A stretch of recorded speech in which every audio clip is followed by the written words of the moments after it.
Вітаю вас, дарагія сябры.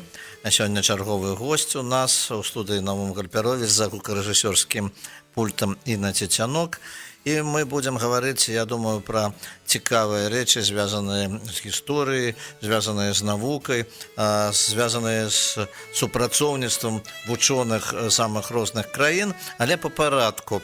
Сённяшні госць у нас загадчык сектара міжакадэмічнага навуковага супрацоўніцтва аддзела навукова-аналітычнай работы Нацыянальнай акадэміі навук Ярослав Пятрович Бязлепкін. Добрый дзень, Ярослав Петрович. Добрый день.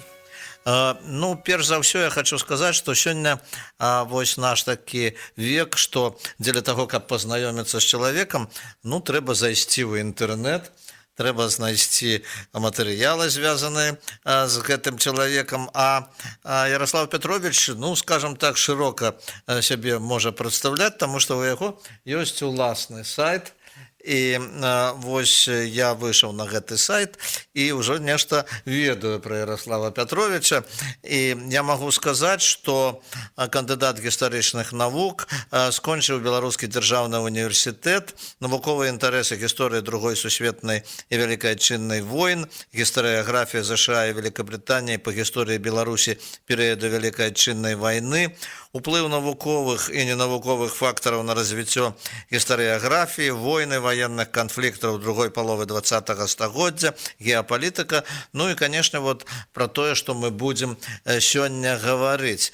Ну, перш за ўсё, я хотел бы сказать, что мяне ўвогуле зацікавіла сама вот постановка сайта гэтага, тому что вось я ведаю, что гэта проект электронны документаабарот у дзяржаўных навуковых установах гуманітарнага профиля, с которым аўтар прыняў удзел у фінале беларускага рэспубліканскага конкурса моладзі 100 ідэй для Беларусі у красавіку 2017 года.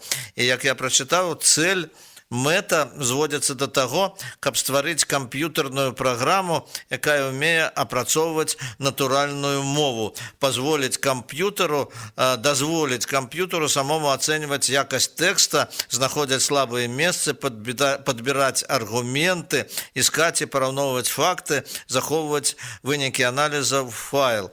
Вось больш падрабязна раскажыце, калі ласка, пра сайты, пра як это вот так вот апрацоўваць мову, вось як яна апрацоўваецца.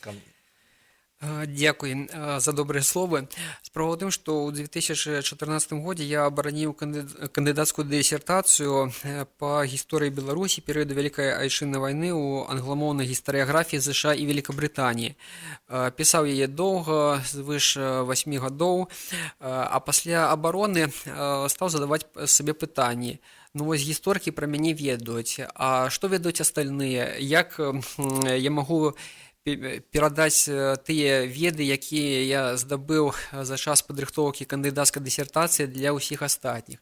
Вось гэта асноўная ідэя, якая стаяла за стварэннем сайта. Была яшчэ адна прычына у аспірантуры, калі ў нас праходзілі заняткі па інфарматыцы, я спытаў пра адну праграму, і выкладчык сказаў, што вы гуманітарый, гэта праграма не для вас. Канешне, я крыху абурыўся, як гэта так, гуманітарый не можа карыстацца камп'ютарнымі праграмамі. Вось гэта дзве асноўныя прычыны, якія паўплывалі на маё жаданне займацца распрацоўкай сайта і збіраць інфармацыю і па гісторыі, і па інфармацыйных тэхналогіях. Ну, вы ведаеце, я вам скажу, што таксама да мяне так вот звярталіся людзі і казалі, што вот ты гуманітарый, і табе вот гэта недаступна, так сказаць.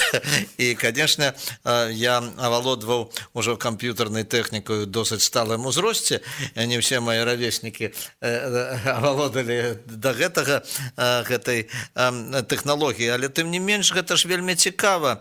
І цікава, якраз вы паказалі, што вот сённяшні чалавек, конечно, не можа абысціся без вось таких сродкаў, тым больш што сапраўды цікава, што вот калі дысертацыя з'явілася, калі з'явіліся, так сказать, звесткі, то, конечно, хочацца імі падзяліцца, тым больш што гэта вельмі цікава. Я думаю, што і наша сённяшняя праграма, яна заўсёды таксама будзе в інтэрнэце, будзе на сайце нашым, і яна звычайна размяшчаецца ў сацыяльных сетках, і таму гэта таксама сённяшняя рэчаіснасць.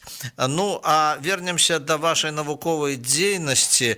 Сапраўды, гісторыя Вялікай Айчыннай вайны.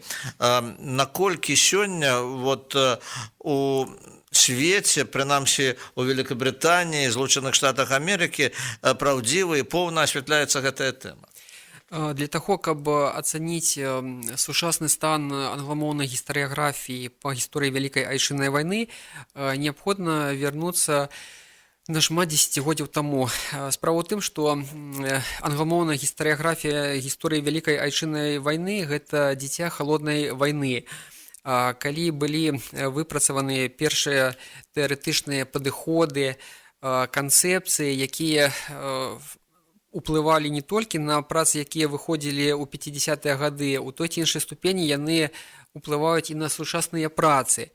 Калі вы возьмеце, напрыклад, навуковыя работы 50-х, 60-х, 70-х, 80-х нават гадоў, гэтыя канцэпцыі ў розных формах прадстаўлены практычна ў кожнага аўтара. Аднак мне прыемна адзначыць, я заўсёды прыводжу прыклад гісторыкаў і амерыканскіх, і брытанскіх, якія пісалі свае працы, пакідаючы вось гэтыя канцэпцыі часоў халоднай вайны дзесьці збоку. У першую чаргу гэта прозвішчы брытанскага гісторыка Джона Эрыксона, які, дарэчы, у адной са сваіх навуковых прац спасылаўся на раман беларускага пісьменніка Івана Мележа «Мінскі напрамак». Ужо адзін гэты факт пра многае гаворыць.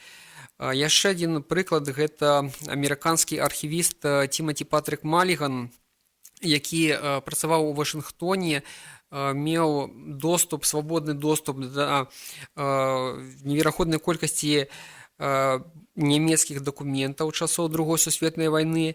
Вось Тиматі Патрик Маліган, паглядзеўшы, якія працы выходзяць у Савецкім Саюзе, быў вельмі здзіўлены, наколькі падрабязна савецкія гісторыкі апісвалі той жа савецкі партызанскі рух. Ён быў вельмі здзіўлены і быў высокага меркавання.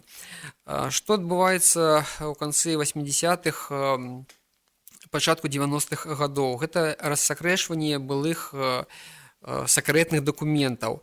Пасля распаду Савецкага Саюза гэты працэс значна паскорыўся, і асобныя замежныя гісторыкі атрымалі доступ да тых дакументаў, да якіх яшчэ нават не мелі доступ нашы гісторыкі. Так нарадзіўся фенамен, скажам, амерыканскага гісторыка Дэвіда Гленца. Звычайны артылерыст, які нічым не адрозніваўся ад іншых ваеннаслужачых арміі ЗША, прайшоў перападрыхтоўку, вывучыў рускую мову, і, атрымаўшы гэтыя дакументы, ён стаў на захадзе адным з найбольш буйных спецыялістаў па гісторыі Вялікай Айчыннай вайны. Калі казаць пра тое, як змяніліся навуковыя працы на англійскай мове па Вялікай Айчыннай вайне у наш час, то неабходна адзначыць, што і амерыканскія, і брытанскія гісторыкі разумеюць, што сёння ёсць вельмі шмат фактаў. І ў той жа час ёсць канцэпцыі, тэорыі 50-х гадоў, і вось неабходна іх неяк прыстасаваць. Адмаўляцца ад канцэпцый, якія існавалі на працягу дзесяцігоддзяў, вельмі складана. Ігнараваць факты, якія вядомы, таксама немагчыма. Таму сённяшнія працы на англійскай мове – гэта своеасаблівы кампраміс, кампраміс паміж тым, пра што можна пісаць і што неабходна пісаць. І я лічу, што гэты працэс ён будзе працягвацца і далей, і беларускім гісторыкам неабходна, канешне, удзельнічаць у дыскусіях з нашымі замежнымі калегамі, бо толькі ў дыскусіі нараджаецца ісціна, і калі мы не будзем весці гутарку, не будзем пераконваць нашых замежных калег у нечым, тады нам прыйдзецца альбо прымаць іх погляд, альбо просто сысці з гэтага поля, а мы не можам. Вось, таму у нас толькі адзін выхад – гэта ўзаемадзейнічаць, удзельнічаць у сумесных канферэнцыях, ладзіць сумесныя мерапрыемствы. Але гэта ні ў якай ступені не гаворыць пра тое, што мы павінны адыходзіць ад такіх прынцыповых момантаў, як, напрыклад, патрыятызм у гады вайны. Гэта тое, што было, ёсць і будзе. Ну, вось, я нагадаю нашим слухачам, што сённяшнім гостем у мяне з'яўляецца гісторык, кандыдат гістарычных навук, загадчык сектара міжакадэмічнага навуковага супрацоўніцтва Акадэміі навук нашай нацыянальнай Ярослав Петрович Безлепкін. Ярослав Петрович, ну, калі завяршыць гэтую тэму, ўсё ж такі, вот вы прывялі прыклады і сумленных гісторыкаў, якія працуюць вось у Великабрытаніі, Злучаных Штатах Амерыкі, і якраз гэта сведчыць пра тое, што там ёсць факты, і яны валодаюць гэтымі фактамі, рэальнымі фактамі тое, што было ў гады Вялікай Адчыннай вайны. Тым не менш, вось мы часта апошнім часам пішам і гаворым пра тое, што ёсць людзі, ёсць сілы, якія фальсіфікуюць, якія скажаюць гісторыю Вялікай Адчыннай вайны. Вось у гэтай сувязі не магу не распавесці пра цікавую асаблівасць. Падчас візіта аднаго амерыканскага гісторыка ў беларускі дзяржаўны музей гісторыі Вялікай Адчыннай вайны я задаў пытанне, наколькі распаўсюджана выкарыстанне тэрміна Вялікая Адчынная вайна у амерыканскіх навуковых працах, ці ёсць забарона на ўжыванне гэтага тэрміна. Ён сказаў, што ніякай забароны няма, расказаў пра сваю дысертацыю, дзе ўжываецца гэты тэрмін. Я тады спытаў, а чаму ж у манаграфіях, якія і на рускую мову перакладаюцца, ёсць у інтэрнэце, чаму ж там гэты тэрмін фактычна не ўжываецца. І вось пасля гутаркі з гэтым гісторыкам я зразумеў, што у замежнай гістарыяграфіі ёсць такая з'ява, як арыентацыя на ўнутранага спажыўца, на ўнутраную аўдыторыю і на знешнюю. Тое, што дазваляецца для ўнутранай аўдыторыі, не заўсёды дазваляецца для знешняй. І таму працы аднаго і таго ж гісторыка для амерыканскай аўдыторыі і, скажам, для нашай аўдыторыі могуць адрознівацца. Гэта вельмі важны факт, пра які мала хто ведае і мала хто гаворыць. Атрымліваецца, што калі ўзяць кандыдацкія дысертацыі, там могуць быць адны трактоўкі, да? А потым, калі выходзіць кніжнае выданне, то рука рэдактара можа штосьці змяніць, штосьці падкарэктаваць.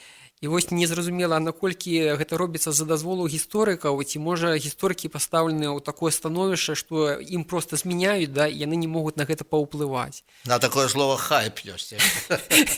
Ну, можна і так сказаць, да. Можа быць, скажам, тое, што у нас тэрмін Вялікая Адчынная вайна вельмі актыўна ўжываецца, да, гэта адна справа, а рэдактары на захадзе думаюць, у нас гэты тэрмін не вельмі актыўна ўжываецца, давайте мы яго заменім на другую сусветную вайну. Ну і вот здавалася б, канешне, у гэтых дробязях часам бывае, калі вучоныя яшчэ сабе, так сказать, можа быць, у меншай ступені дазваляюць, то, як кажуць ужо журналісты, пісьменнікі і так далей, ужо можа быць досыць вольна абыходзяцца з некаторымі фактамі і тэрмінамі. Дарэчы, вы вывучалі вось тыя дакументы, вы вывучалі тыя навуковыя працы у арыгінале. Дзеля гэтага трэба добра валодаць англійскай мовай. Сапраўды. Аднак першыя гады, калі я пісаў сваю кандыдацкую дысертацыю, я сутыкнуўся з сітуацыяй, калі мне не хапала літаратуры. Вось. І толькі калі з'ездзіў у Маскву, папрацаваў у бібліятэках, толькі калі знайшоў магчымасці доступу, бясплатнага доступу да англамоўных часопісаў ЗША і Великабрытаніі, толькі тады справа зрушылася, як кажуць, з месца, вот, і стала відавочна ўся гэта панарама поглядаў, ацэнак, безліч прац, якія выходзілі на ваенную тэматыку ў ЗША і Великабрытаніі. І, канешне, вельмі цікава было паглядзець, якое месца займае Беларусь у гэтых працах. Што ж, дзякуй. Я нагадаю нашим слухачам, што сённяшнім маім гостем з'яўляецца Ярослав Петрович Бязлепкін, кандыдат гістарычных навук, загадчык сектара міжакадэмічнага навуковага супрацоўніцтва, аддзела навукова-аналітычнай работы Нацыянальнай акадэміі навук Беларусі. І, канешне, ад вашых навуковых прац перайдзем да непасрэднай вашай сённяшняй дзейнасці і працы. У чым спецыфіка работы аддзела вашага, якую роль ён адыгрывае ў распрацоўцы прыярытэтаў навуковай і навукова-тэхнічнай дзейнасці?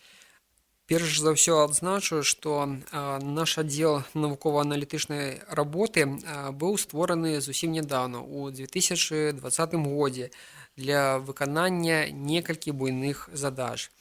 Гэта прагназаванне прыярытэтных напрамкаў і перспектыў развіцця навуковай сферы ў Беларусі. Гэта аналіз эфектыўнасці дзейнасці арганізацыі Акадэміі навук Беларусі. Гэта навукова-аналітычнае суправаджэнне распрацоўкі праграм рознага ўзроўню. І апошняе гэта падрыхтоўка інфармацыйных матэрыялаў і справаздачы пра дзейнасць Нацыянальнай акадэміі навук Беларусі. З гэтага пералічэння бачна, што аддзел выконвае велізарны аб'ём працы. Што датычыць ролі аддзела навукова-аналітычнай работы ў распрацоўцы прыярытэтаў, то нагадаю, што за Акадэміяй навук Беларусі замацавана навуковае суправаджэнне такіх напрамкаў, як авіякасмічныя даследаванні, будаўніцтва беларускай атамнай электрастанцыі, фарміраванне біятэхналагічнай галіны, распрацоўка субстанцый лекавых сродкаў, фарміраванне так званай IT-краіны, даследаванне палярных раёнаў зямлі, і ўкараненне сучасных тэхналогій у аграпрамысловы комплекс. І па ўсім комплексе гэтых пытанняў працуюць супрацоўнікі аддзела, якія займаюцца зборам, сістэматызацыяй дадзеных, падрыхтоўкай аналітычных даведак і рэкамендацый. Адзначу, што аддзел навукова-аналітычнай работы ўзначальвае доктар хімічных навук і лаўрэат дзяржаўнай прэміі Беларусі Наталія Михайловна Літвінка. А падпарадкоўваецца аддзел навукова-аналітычнай работы напрамую непасрэдна кіраўніку Акадэміі навук Беларусі, акадэміку Владзіміру Рыгоровичу Гусакову. Аддзел і тыя моманты, якія звязаны з тым, якія распрацоўкі, што ён курыруе, гэта у меншай ступені тычыцца гуманітарнай сферы, ці ўсё ж такі гуманітарная сфера таксама ўваходзіць у дзейнасць вашага сектара, вашага аддзела? Гуманітарны сектар, гуманітарныя пытанні таксама знаходзяцца ў сферы адказнасці нашага аддзела фактычна па ўсіх пытаннях, якія праводзяцца, па ўсім даследаванням, якія праводзяцца ў Акадэміі навук Беларусі. Наш аддзел навукова-аналітычнай работы заняты і праводзіць актыўную працу. Напэўна, будзе цікава даведацца Міжнародная асацыяцыя акадэміі навук. І гэта непасрэдна таксама работа аддзела. Я ведаю, што яна створана была па ініцыятыве прэзідэнта Нацыянальнай акадэміі навук Украіны акадэміка Патона Барыса Евгеновича ў Кіеве ў 93 годзе, а з 17 года Нацыянальная акадэмія навук Беларусі стала выконваць функцыі базавай акадэміі навук у арганізацыйным і метадычным суправаджэнні. Так? Сапраўды. Хацелася б патлумачыць, што 90-е гады пасля распаду Савецкага Саюза знаменаваліся імклівым разбурэннем гаспадарчых сувязей паміж былымі савецкімі рэспублікамі. І гэты факт, безумоўна, не мог не адбіцца і на кантактах Акадэміі навук постсавецкіх рэспублік, якія раней уваходзілі ў Акадэмію навук СССР. Варта нагадаць, што большасць рэспубліканскіх акадэмій навук узніклі ў 30-е гады на базе філіялаў Акадэміі навук СССР. І на 1961 год кожная з 15 савецкіх рэспублік мела сваю акадэмію. Але вернемся на пачатак 90-х гадоў. Вучоныя імкнуліся, нягледзячы на ўсе перашкоды, нягледзячы на ўсе цяжкасці, захаваць сувязі. Аднак не было адпаведнага механізма. І вось у такіх абставінах і з'явілася Міжнародная асацыяцыя акадэмій навук МААН. На той момант, нагадаю, гэта 1993 год, МААН аб'ядноўвала ўсяго толькі 13 акадэмій. Это ўсе былыя савецкія рэспублікі за выключэннем Прыбалтыкі, таксама В'етнамская акадэмія навук і тэхналогій. Як вы ўжо адзначылі, у 2017 годзе сапраўды штаб-кватэра МААН была перанесена ў Мінск, у Нацыянальную акадэмію навук Беларусі. Гэта было рашэнне заснавальніка МААН, акадэміка Патона. Гэта рашэнне было узгоднена з прэзідэнтам нашай краіны і было адзінагалосна падтрымана ўсімі членамі асацыяцыі. Дарэчы, менавіта дзякуючы пераводу МААН, штаб-кватэры МААН у НАН Беларусі, у маім жыцці, як і ў жыцці акадэміі навук, пачаўся новы этап. На сённяшні дзень МААН налічвае 26 арганізацый. Гэта ў 2 разы больш, чым было на момант стварэння асацыяцыі. Прычым за беларускі перыяд кіраўніцтва асацыяцыі у МААН уступілі такія арганізацыі, як Кітайская акадэмія навук, Мангольская акадэмія навук, Чарнагорская акадэмія навук і мастацтву і шэраг іншых. І ў гэтым годзе новым членам асацыяцыі стала Акадэмія навук правінцыі Гуандун з Кітайскай Народнай Рэспублікі. Ну вось як узаемадзейнічаюць гэтыя акадэмічныя калектывы, як узаемадзейнічаюць вучоныя, вось 26 членаў арганізацыі? Кожны год Міжнародная асацыяцыя акадэмій навук праводзіць дастаткова шмат мерапрыемстваў, але галоўнае з іх гэта пасяджэнне Савета МААН. Праходзіць яно адзін раз на год. Савет МААН з'яўляецца вышэйшым кіруючым органам асацыяцыі, і яго правядзенне у нас гэта без перабольшвання адна з найбольш значных падзей у навуковым жыцці Беларусі. Я нагадаю, што апошні Савет МААН прайшоў зусім нядаўна, 28 верасня, прайшоў у Акадэміі навук Беларусі.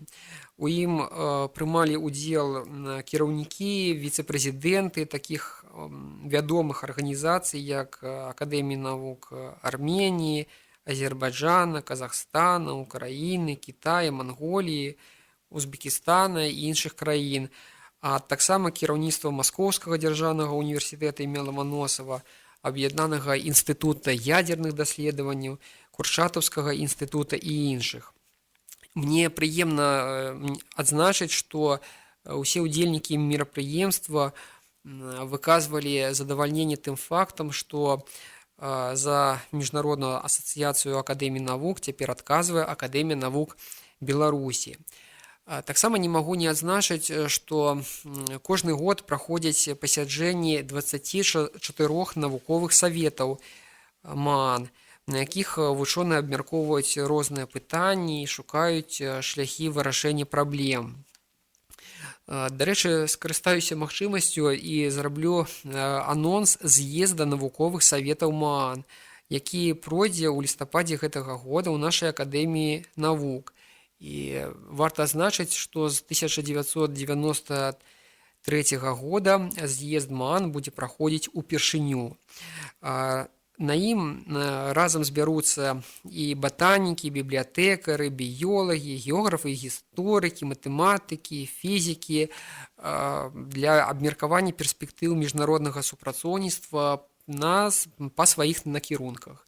Это будзе значнае мерапрыемства, і нагадаю, яно праходзіць упершыню з моманту стварэння Міжнароднай асацыяцыі акадэмій навук. Ну, наколькі я разумею, самі пасяджэнні, гэта кантакты, гэта магчымасць абмяняцца самымі рознымі, скажам, месенджерамі, гэта тое, што потым будзе супрацоўніцтва канкрэтнае потым будзе ўзнікаць на базе гэтых кантактаў. Безумоўна, пасяджэнне кожнага навуковага савета гэта ў першую чаргу абмеркаванне пытанняў, гэта знаёмства. Бо часта бывае так, што менавіта на пасяджэннях навуковых саветаў вучоныя знаёмяцца паміж сабой. І потым працягваюцца кантакты ўжо па-за межамі міжнароднай асацыяцыі акадэмій навук. Гэта вельмі важны накірунак працы, яму прыдаецца важнае значэнне. І я мяркую, што з цягам часу дзейнасць навуковых саветаў будзе узмацняцца і актывізавацца. Скажам, толькі за апошнія некалькі гадоў у навуковых саветах МАН сталі прымаць удзел, у працы навуковых саветаў МАН сталі прымаць удзел вучоныя з Кітайскай Народнай Рэспублікі. Ведаючы значны навуковы патэнцыял Кітая, я думаю, што гэта прынясе карысці як і для нашых кітайскіх калег, так і для беларускіх вучоных, якія актыўна заняты ў працы навуковых саветаў МАН. А якія практычныя, вы можаце назваць хаця б пару такіх практычных вынікаў гэтай дзейнасці, таму што сапраўды, калі была Акадэмія навук СССР, 15 рэспублік, 15 акадэмій навук уваходзілі, потым сувязі гэтыя разышліся, тым не менш, навука гэта рэч звязаная з міжнароднай абсалютна, так сказаць, дзейнасцю, і, безумоўна, вынік кантактаў вучоных павінен быць, так? Так, я вось магу прывесці некалькі прыкладаў. У міжнароднай асацыяцыі акадэмій навук ўжо другі год існуе навуковы савет па вірусалогіі, у якім шырока прадстаўленыя беларускія, расійскія, кітайскія вучоныя. Вось на пасяджэннях гэтага навуковага савета па вірусалогіі актыўна абмяркоўвалася пытанне распрацоўкі вакцын супраць каронавіруса. І варта адзначыць, што гэта гутарка выклікала велізарны інтарэс, і матэрыялы абмеркаванняў, матэрыялы з пасяджэння гэтага навуковага савета, яны былі выкладзены ў адкрыты доступ на сайце міжнароднай асацыяцыі акадэмій навук. Акрамя таго, падрыхтавана сумесная манаграфія пра каранавірусную інфекцыю. Гэта першы прыклад.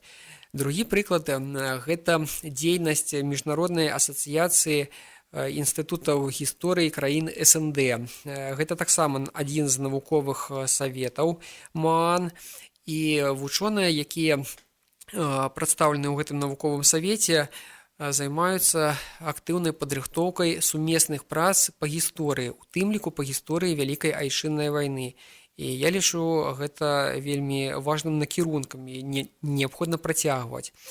Таксама прывяду прыклад. У гэтым годзе створаны аб'яднаны навуковы савет па кніжнай культуры, кнігавыданню і бібліятэкам. Неабходна адзначыць, што на постсавецкай прасторы сфарміраваліся вельмі шчыльныя сувязі паміж бібліятэчнымі установамі і Беларусі, і Расіі, Украіны і іншых краін. І вось цяпер іх дзейнасць будзе ў тым ліку праходзіць праз аб'яднаны навуковы савет. І я ўпэўнены, што на выхадзе мы атрымаем яшчэ больш цікавых прац, звязаных з бібліятэчнай сферай. Ну што ж, дзякую вялікі. Я думаю, што вы сказалі пра тое, што і ў вашым жыцці адбылася такая перамена ў сувязі з тым, што вы адкрылі новыя абсягі ў сваёй дзейнасці. Я пажадаю вам плёну і поспехаў у гэтай дзейнасці, і, канешне, вашаму аддзелу і вашаму сектару. Я нагадаю нашым слухачам, што сённяшнім госцем нашай праграмы быў кандыдат гістарычных навук, загадчык сектара міжакадэмічнага навуковага супрацоўніцтва навукова-аналітычнага аддзела Нацыянальнай акадэміі навук Ярослав Пятрович Безлепкін. За гукарэжысёрскім пультам працавала Інна Цецянук. Я вядучы Навум Гальперович. Развітваюся з вами, але радыё «Культура» працягвае сваю працу. Не адключайцеся, слухайце наша радыё. Усяго лепшага, да пабачэння.